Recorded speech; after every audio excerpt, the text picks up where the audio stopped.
Quiero darles la bienvenida a esta nueva versión de Encuentros Libres, donde vamos a tener una serie de invitados que nos van a mostrar su versión, su visión sobre el teatro. ¿Sí? La manera en que hacen teatro, la manera en que lo ven, en que lo sienten, en que lo viven como directores o como actores. Hoy tenemos un invitado muy especial para arrancar, Eduardo Vasco, que ha sido director. La hoja de vida de Eduardo es algo impresionante, ¿no?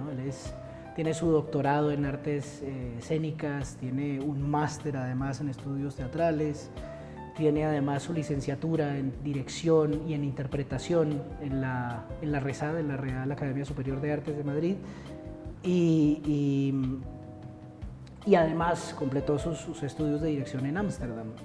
Aparte de todo, fundó su compañía en el 95, si no estoy mal, y ha dirigido, digamos, la Compañía Nacional de Teatro Clásico y, bueno, otras compañías muy importantes en Madrid, en España. Con nosotros está Eduardo Vasco. Quiero presentarlo. Además, quiero contarles que él ha estado con nosotros trabajando en un proyecto que ha sido muy importante para el teatro libre desde el año pasado, que es Amo y Criado, ¿no? Que es una coproducción que hicimos con el Teatro Mayor Julio Mario Santo Domingo y con el Festival Clásicos en Alcalá, donde estuvimos además rodando con esa obra por varios festivales en el verano del 2022. Esta fue una gran experiencia para el grupo, este encuentro con el verso, este encuentro con el teatro clásico, este encuentro con el siglo de oro, no solamente para nosotros, sino también para parte del público que ha visto la obra y ha encontrado como una nueva manera de ver el clásico, ¿no? Por eso está Eduardo aquí sentado con nosotros. Yo quisiera hablar de esa visión que tiene Eduardo acerca de lo clásico, de su teatro también, ¿no? Porque no solamente te dedicas a hacer clásicos, claro está.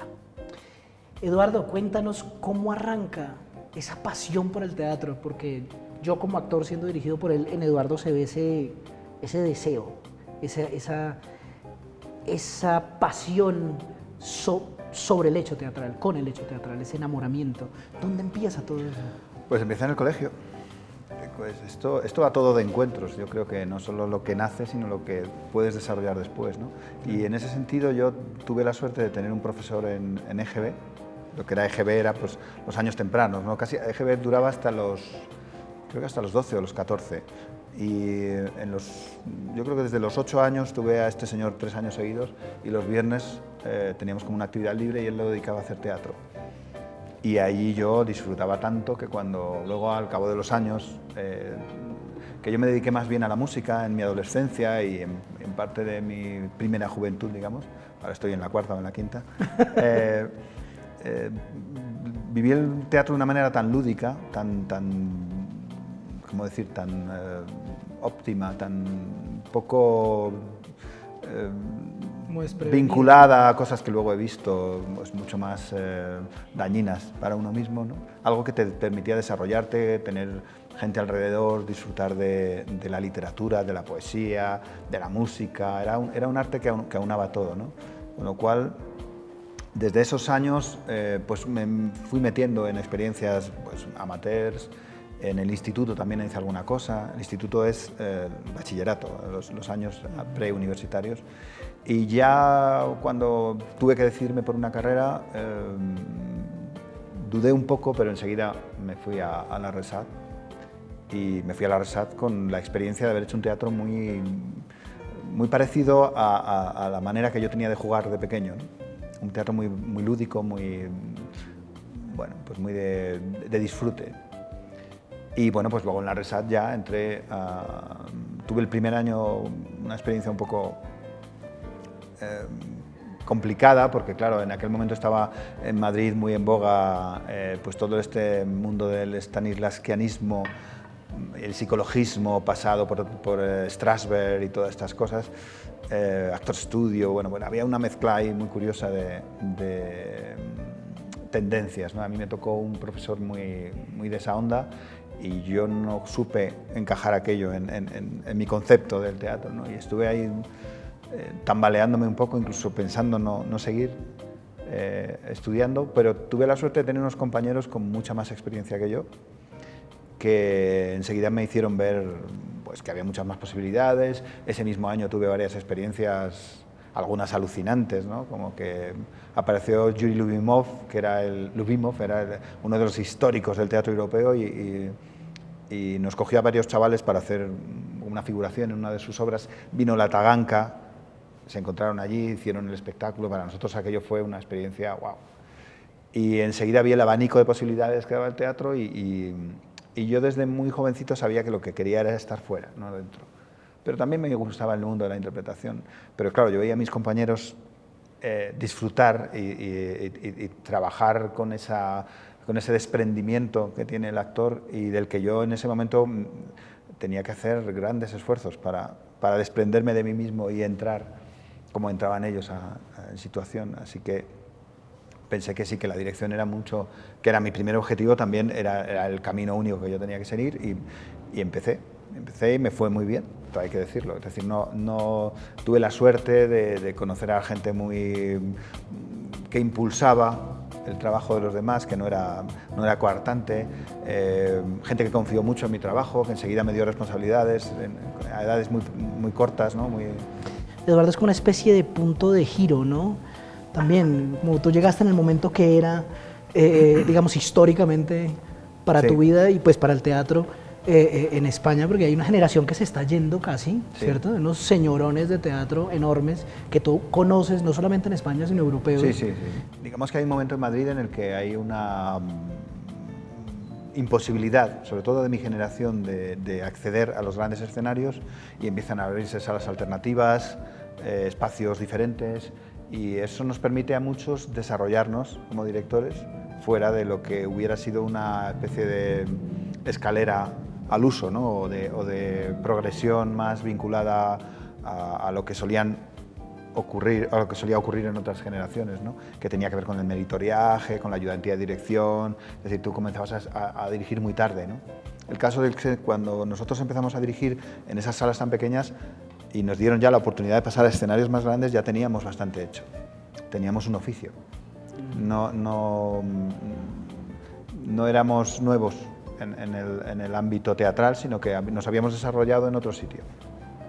¿Y qué pasó también? Pues que de repente la prensa, aquello que era nuevo, giró su interés hacia lo que estaba pasando ahí. Y nos convirtieron en una especie o nos igualaron casi, ¿no? con los mayores. Y eso primero a ellos los descolocó un poco, y luego pues enseguida nos fusionamos, ¿no? Porque ellos vieron que, bueno, que la gente venía contando historias también, y que era gente de teatro, ¿no? No eran invasores de otros espacios, ¿no?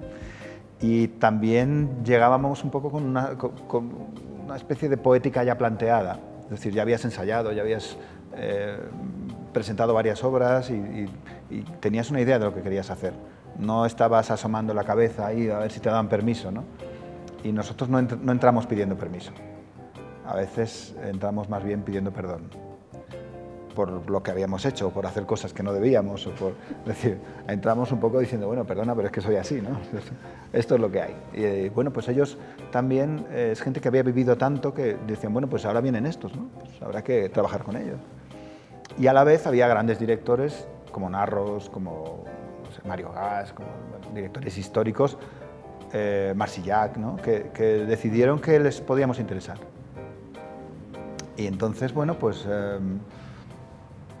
así fue. Es decir, fue fácil, no voy a decir, no, estuvimos ahí luchando pero es verdad que nos agrupamos, que trabajamos, es decir, ahora Laila y yo nos hemos visto bastante, pero el reencuentro aquí en Bogotá, hemos estado rememorando cosas. Yo hice la música para el primer espectáculo de Laila, la compuse, pero se quedaron sin técnico de sonido, entonces les llevé un día el sonido, pero entonces se les cayó el técnico de la gira, yo no tenía trabajo, me quedé trabajando con ellos, así estábamos todos, un poco colaborando, ¿no? Ellos necesitaban no sé qué, pues nuestro grupo se la prestaba y viceversa, entonces había una dinámica muy ilusionante, porque pensabas que aquello era, bueno, pues que aquello con esa inocencia, digamos, de los primeros años de la gente que comienza, que todo era muy importante, ¿no? Y había como un desprendimiento de lo personal en favor de lo profesional.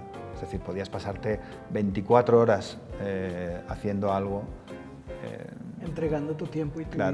Cosa que ahora yo, por ejemplo, ya regulo de una manera un poco más Si me oyera quien yo sé, me diría no, pero mucha gente que yo sé me diría no, estás todo el día haciendo cosas, ¿no? Pero es verdad que se dio. Es decir, no es que nosotros rompiésemos o hiciésemos, sino que fue algo que fue pasando. Sí, eso te iba a preguntar precisamente, o sea, ya desde la mirada de Eduardo Vasco en este momento de su vida, mirando al Eduardo Vasco de los comienzos, ¿qué ves ahí que ha cambiado, ¿no? Bueno, ha cambiado que ya has hecho muchas cosas y el hacer Aparte cosas, de la experiencia, el pasar por determinados sitios te obliga, entre comillas, a intentar no volver a pasar. Es cierto que cuando haces teatro de texto, sobre todo cuando sirves a la literatura, es decir, cuando practicas el arte de la dirección de escena, no el arte de la creación, ¿no? Que es una cosa muy diferente.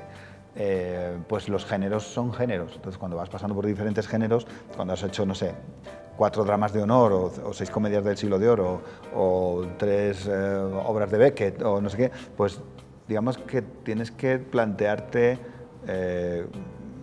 o sea, no te planteas realmente hacer una cosa distinta, pero es que tú ya eres distinto, con lo cual intentas adaptarlo a tu momento, pero la realidad es que tú tienes una manera y esa manera a veces responde, quieras o no quieras, responde de una manera muy,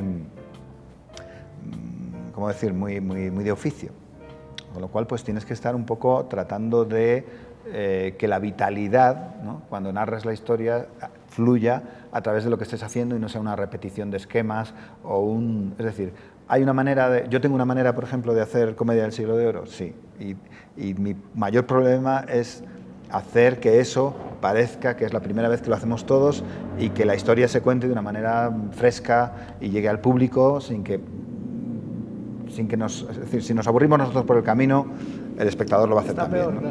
Claro. Entonces tienes que luchar un poco contra tu pasado, porque hay muchas cosas que ya has descubierto, que ya has practicado, que ya has experimentado, entonces bueno, pues en cierto modo pues tienes la ventaja de tener toda esa experiencia, pero la desventaja de que hay muchas cosas que ya no te ilusionan porque ya te ilusionaron en su día y ya las has probado, entonces tienes que pasar a otro sitio, ¿no? Con lo cual es un mundo complicado en el que yo estoy ahora respecto a lo que estaba, ¿no? Porque claro, como todo el mundo, los primeros espectáculos que haces crees que estás descubriendo la pólvora, ¿no? Y no, claro, no. Lo habitual además siempre era encontrarte a alguien que decía, bueno, eso ya se ha hecho. Bueno, ya se ha hecho, pero yo no estaba. ¿Qué me cuentas, no? Pero sí hay algo que yo me paso, además ahora que doy clase también a directores, me paso mucho tiempo insistiendo en ello, que tiene que ver con que hay un motor inicial que es al que hay que volver siempre. O sea, tienes que volver a ese deseo inicial, a ese hambre, porque si no acabas transmitiendo lo que tú quieres, porque si no tienes esa urgencia o esa necesidad o esa potencia de narración, eso se va a notar. Con lo cual tienes que tratar de ser lo más, ¿cómo decir?, lo más efervescente posible en la medida que puedas. Y por otro lado, serlo en narrar la historia, no serlo maltratando a los actores o riñendo a no sé quién o teniendo mal humor o tratando de que tus frustraciones se arreglen a través de la dirección escénica, ¿no? Que eso pasa también mucho, ¿no? Mucho. Entonces, a mí me interesa sobre todo contar historias. Yo soy un contador de historias y es lo que era antes también. Es decir, eso no ha cambiado. Pero yo no puedo contar las historias como cuando estrené mi primer espectáculo con 23 años, como ahora, que tengo unos cuantos más. Y también el mundo del teatro ha cambiado. Hay gente que viene con lenguajes muy interesantes que conviene también escuchar y absorber incluso y probar. El público ha cambiado, es decir, mi espectador del año 92, cuando estreno mi primer espectáculo, no tiene móviles, no tiene internet, tiene muy pocos canales de televisión, es otro receptor completamente distinto. Claro. Entonces, ya no le estás contando la historia al mismo espectador. Hay un director de escena fantástico que también escribe muy bien, es Ernesto Caballero, que ha estado dirigiendo hasta hace poco el Centro Dramático Nacional, que decía siempre, es que para hacer el siglo de oro como era, habría que resucitar a los espectadores. Pues esto es un poco lo mismo, es decir, el público aquel de principios de los 90 mío, es que no tiene nada que ver con el de ahora. Y sin embargo, una comedia como la que estamos haciendo aquí ahora, Abre el ojo, puede verla un chico de 20 años y le puede interesar, ¿por qué no? De hecho, menor, ¿no? Ayer tuvimos un público de unos niños de colegio. También. Y han entendido muy bien la obra, ¿no?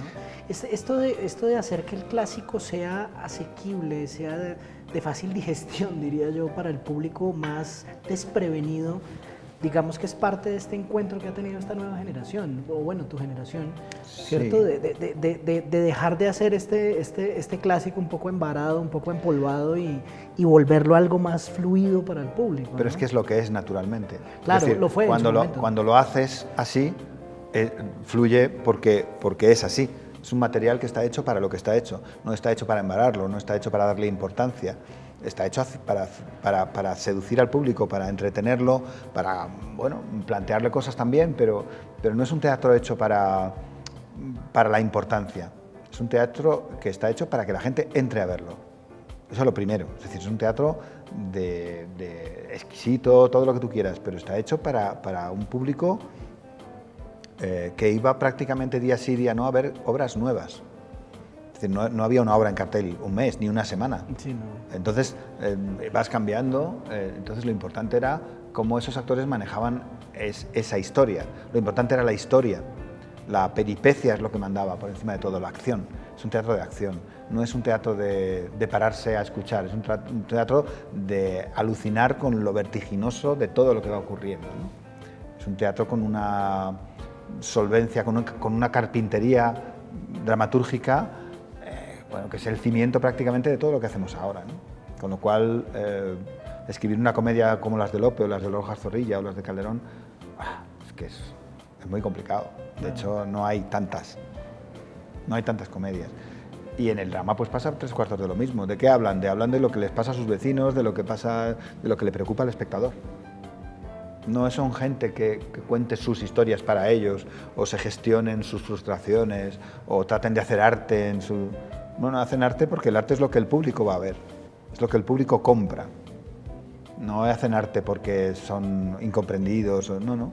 Es que es lo que quiere el público. El público quiere sonetos, el público quiere octosílabos, endecasílabos, seres extraordinarios, dramas profundos. El público quiere emociones, quiere moverse, como decían emocionarse, como decían en el Siglo de Oro. Entonces, ¿por qué? O sea, cuanto más rígido sea lo que tú planteas, menos estás siguiendo esa onda. La diferencia entre nosotros probablemente y los anteriores, o lo que también estarían con su público, claro, tiene que ver con que nosotros entendimos la raíz escénica de toda esa dramaturgia. Es decir, nosotros ya cuando estudiábamos cómo se hacía, cómo se funcionaba en los corrales de comedias, cómo los actores, es decir, estamos muy vinculados a la declamación, estamos muy vinculados a la raíz teatral, no tanto a la raíz literaria, que eso está ya más que visto y más que estudiado, eso ya estaba en todas partes, está en todas las bibliotecas. Lo que estaba sin hacer era reconstruir un pasado del que tú podías beber para decir, claro, es que ya lo dice Tirso, con una cinta o una carta y un guante haces una comedia, no hace falta ni muebles, ni nada, es que ya está, lo mueven los actores. Ahora Abre el Ojo tiene un gran decorado y aquí está haciéndose casi en espacio vacío, ¿no? Claro, tú llegaste con un montaje mucho más reducido y claro, pero, más centrado en los actores. Pero al final es que al final lo que cuenta es los actores. Es decir, todo lo demás no tiene ninguna... Son aditivos, son cosas que se ponen para que la historia progrese, pero si el actor no está, da igual lo que hagas. Con lo cual, todo esto me lleva a donde me lleva, que es que lo que aprendes trabajando con toda esa gente tan mayor, lo que aprendes con la gente más joven, lo que aprendes es que, viendo mucho teatro, es que el actor es lo que manda. Es decir, tú puedes hacer fragmentos de Don Quijote y no es lo mismo que lo hagas tú a que lo haga otro tipo. Entonces el espectador irá a ver lo que crea que realmente le va a merecer la pena porque pasa antes por taquilla, ¿no? Y eso no cambia ni en los teatros públicos, ni en los teatros más comerciales, ni... El espectador le tiene que merecer la pena. No puedes trabajar para el aire, porque el aire al final no es para lo que está dirigido este arte. Este arte está hecho para contar historias a gente. Y si la gente no viene a ver tus historias, con lo cual ahí está un poco la diatriba, es decir, que cómo conciliar tus deseos de expresión, que pueden llegar a ser creador o como lo llamen ahora, con tu amor por la literatura y que el espectador tenga lo que tú quieres que tenga y lo que él quiere tener. Es decir, lanzas las preguntas, no puedes...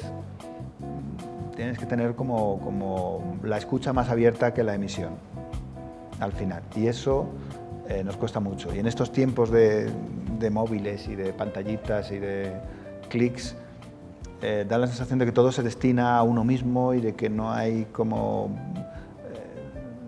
realmente no estás escuchando, estás vehiculizando todo hacia tu propia construcción, ¿no? Y bueno, el teatro no va de eso. El teatro está en las antípodas de todo esto. El teatro está en encontrarse, en contagiarse, en hacer que la vida progrese en común con historias, ¿no? Y realmente no es exactamente lo que ahora se está lanzando, ¿no? Lo que se está lanzando es otra cosa muy distinta, que tiene que ver con que tu apariencia, es casi un nuevo barroco, ¿no? Como tu apariencia es lo que te va a dar la felicidad, ¿no? Cuando venimos de unas generaciones donde la construcción interior, intelectual, donde tu relación como ciudadano con tus colegas o tus compañeros o tus vecinos era realmente lo que hacía que algo se pudiera construir. Bueno, ese es el teatro. Eduardo, vuelvo y digo, mirando desde este momento de tu vida hacia atrás un poco, ahorita tú hablaste de la palabra encuentros, que me parece una definición muy linda, una manera muy bonita de hablar sobre el teatro y el arte del teatro, ¿no? Se basa en encuentros que se van dando a lo largo de tu carrera. ¿Cuáles son esos encuentros que has tenido que han como construido el sello de Eduardo Vasco o su manera de ver el teatro? Pues mira, dándole vueltas, probablemente de quien más aprendes es de los compañeros, de los actores, de los que más. Es decir, he conocido grandes directores, muy generosos además, muy participativos, he conocido grandes escritores, grandes músicos, todo el mundo te aporta cosas esenciales, pero al final te pasas el día con los actores. Y esta cosa de poder desprenderse, de recorrer kilómetros para hacer una función, de estar 3 meses imbuido en o 4 meses, o lo que te dure la función, en una temática o en un autor, es decir, ese tipo de pasión tan absolutamente frágil, inmediata, fugaz, eso es increíble. Y bueno, también he tenido la suerte de tener muy buenos maestros, de que mis trabajos seguramente, digamos, con lo colectivo, yo me di cuenta enseguida de que yo solo no iba a ir a ninguna parte y que tenía que tener cómplices. Y de esos cómplices es de los que más aprendes, sin ninguna duda, de la gente con la que tienes complicidad. Porque, bueno, luego te pueden dar tips, como dicen los propinas, ¿no? Como dicen los americanos, pero cuando algo te marca profundamente tiene que ver con alguien que tiene ese nivel de profundidad, ¿no? Ese nivel de generosidad también. Y realmente el mundo del actor es lo más cercano a la familia que vas a tener, ¿no? Incluso desde el director, ¿no? Porque ese nivel de generosidad vital, yo creo que no está en ninguna otra parte. Y de eso se aprende mucho, claro. Eduardo, cuando tú empiezas como un montaje, cuando tú asumes una obra, cuando la empiezas a trabajar, ¿cómo es ese proceso, ese comienzo? Pues nunca es igual, fíjate, nunca claro, es igual. Cada obra es un universo. Claro, ¿no? cada obra también te pilla en sitios muy diferentes. Yo además trabajo con equipos muy estables, es decir, tengo el mismo iluminador, la misma escenógrafa y el mismo vestuarista y muchos colaboradores con los que repito desde hace muchos años, porque me siento muy bien trabajando con ellos y nunca es lo mismo. Es decir, a veces aparece primero el espacio, otras aparece primero una imagen de un vestuario, otras directamente es una idea que tengo que se desarrolla. No hay nunca un sitio, no hay una manera de trabajar ortodoxa. Eso también es una de las cosas que más, yo que venía de una formación muy ortodoxa, como director además, muy germánica, con unas ideas muy estructurales sobre lo que era el trabajo escénico, me di cuenta que yo siguiendo los patrones no funcionaba. Yo funcionaba, es decir, el día que fui feliz fue el día que rescaté mi instinto y lo puse a mandar sobre todo lo demás. Mi instinto gobernado por el oficio, ¿no? por la templanza a la hora de manejarlo, ¿no? Porque también tienes que controlar tus impulsos, ¿no? Pero esto de fiarte más del olfato que de lo que piensas en el teatro es infalible, siempre funciona. Entonces, yo creo que la mejor enseñanza que yo he tenido es esa. Vale, me formé, me estructuré, digamos que tuve una manera de trabajar, me condujeron hacia una manera de trabajar muy ortodoxa y enseguida la rompí. Enseguida porque vi que yo no era cómodo en esos esquemas, ¿no?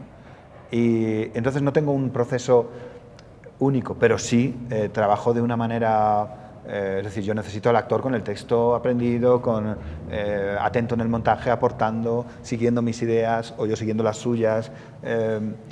Yo, por ejemplo, no analizo, como tú sabes, no me siento a hacer trabajo de mesa. No lo hago. Lo hago durante el montaje y yo creo que el actor ya tiene que leerse la obra y tomar sus decisiones y el actor es un ser que viene a aportar, que viene a colaborar, que viene a construir conmigo. No le tengo que imponer, ni le tengo que guiar, ni le tengo que enseñar. Yo no creo que la pedagogía y montar un espectáculo creo que no tienen nada que ver. La dirección de actores no es enseñar interpretación, que es lo que se suele hacer, ¿no? Entonces, si no sabes interpretación, no vengas. Mándame a alguien que sepa interpretación. Yo quiero un actor. Y un actor es un tipo que viene con su texto, con su propuesta de personaje, con su idea clara del asunto y entonces empieza a manejar su oficio y yo pues trabajo desde el mío. Entonces los dos montamos esa función, contamos esa historia, a él si mis ideas no le gustan pues me las discutirá o me propondrá otra cosa, pero no lo veo como algo... Entonces claro, con cada equipo con el que trabajas es muy diferente. No de manera sustancial, obviamente, ¿no? Pero yo, por ejemplo, mi mayor momento de concentración es montando. Yo cuando voy montando o sea, tengo todo en la cabeza y necesito estar en un momento en el que todo el mundo me vaya siguiendo para ver si puedo probar esto, lo otro, y primero hilvano un poco las funciones, luego ya las voy estructuro muy rápido. Eso sí que no lo cambio. Es decir, me gusta que todo el mundo sepa de dónde viene y a dónde va cuanto antes, para que puedan tener esa visión de lo que yo quiero hacer y entonces puedan empezar a aportar de una manera pues, más en consonancia a lo que yo estoy proponiendo. Y no creo que, por ejemplo, el mundo asambleario o el mundo comunitario de opiniones contribuya a nada. Es decir, tiene que haber una idea y esa idea tiene que mandar y si tiene que cambiarse, se cambia, pero tenemos que estar todos de acuerdo hacia dónde vamos. Y también creo en las jerarquías y creo profundamente en las jerarquías. O sea, creo que el actor tiene su sitio, el escenógrafo tiene su sitio, el iluminador el sitio, el director el sitio. Es decir, no creo en la contaminación de opiniones. No. Yo creo que cada uno tiene su parcela y ahí tiene que trabajar. Y si hay un momento en el que se tiene que hablar de unas cosas o de otras porque todo está relacionado, pues bien, pero no es el mundo del aporte creativo silvestre, ¿no? No es esta cosa de todo el mundo. No. Es que el espectador quiere ver una historia, no quiere ver 7. Entonces no puede ser que la luz vaya por un lado, el otro por... Tiene que haber una... Entonces sí creo que... Pero entonces sí ves como la visión del director como el que guía todo esto, claro. Claro, hay muchas formas de guiar. Claro. Igual que hay muchas formas de gobernar. Es decir, yo creo que todo esto es un juego de complicidad y de confianza. Es decir, tú confías que el director tiene las cosas claras y que te va a llevar a un puerto fascinante porque ya te ha contado de qué va y tú o has visto cosas suyas y dices, oye, pues yo tengo que abandonarme para poder aportar mi creatividad, pero también tengo que estudiar no solo el texto, sino todo lo que hay alrededor para poder aportar con cierta lógica. No puedes llegar y decir, pues yo pienso que ya, pero es que esto... Cada obra tiene su contexto y su mundo. Y es verdad que hay muchísimas maneras de hacer teatro y hay obras fantásticas y sistemas extraordinarios de trabajo, cada uno tiene el suyo, y probablemente el mío sea mucho más tradicional. Es decir, porque se aprende el texto, vamos a montar esto, y cada uno aporta. Y bueno, pues habrá muchísimas... yo tenía un amigo hace muchos años que improvisaba y grababa en vídeo muchísimo material, luego se iba a 2 meses, montaba todo lo que había grabado en improvisaciones y les decía, este es el espectáculo, ¡pum! Ya. Y le funcionaba. Le funcionó unas cuantas veces, luego ya no, pero le funcionó. Bueno, nunca te puedes cerrar en banda determinadas propuestas, está muy bien, pero la mía es, yo trabajo así, quiero decir que... Y luego es verdad que te metes en proyectos a lo mejor de más musical, o más de danza, o más de... y tienes que como que adaptarte un poco a esos lenguajes, porque son distintos. Pero bueno, el mundo del teatro es eso, la versatilidad también. Ahora mismo, entre tú y yo, esto va a ser el teatro. Vamos a hacer teatro con un vaso, que luego es un teléfono, que luego es un... Es decir, el teatro es lo que tienes delante, siempre, no lo que tienes en la cabeza. Y al final, el teatro sí es lo que hay en una cabeza y es la cabeza del espectador. Lo que no está en la cabeza del espectador no existe. Con lo cual, pues es una lección bonita, ¿no? De hacer algo generosamente para que otro lo pueda disfrutar. Bueno, pues ustedes lo han visto. Eduardo tiene su visión del teatro, tiene su... pues lo que has dicho, esto último que has dicho, de verdad es claro y es muy diciente acerca de cuál es tu visión del teatro, de lo que haces, de lo que quieres de los actores, de lo que quieres del espectáculo. Quiero agradecerte por haber compartido eso con nosotros, de verdad, Eduardo. Un placer. No solamente hoy, yo insisto, ser dirigido por Eduardo es una experiencia donde uno, claro, tiene que llegar con las bases sólidas, que creo que es lo obvio de un actor, ¿no? Texto, personaje, ¿cierto?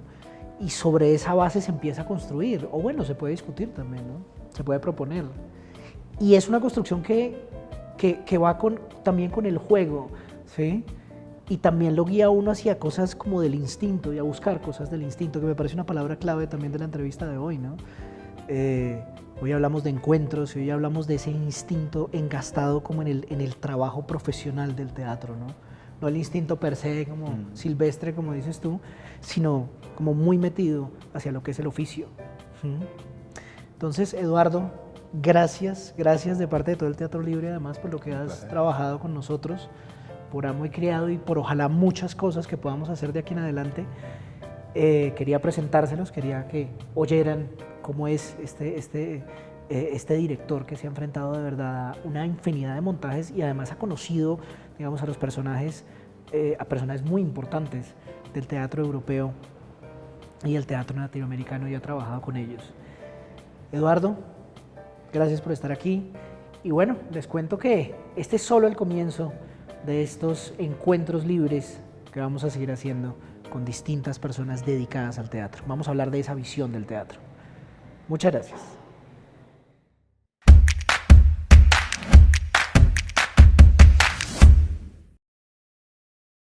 Colombia, potencia de la vida. Bogotá tiene mucho que contar.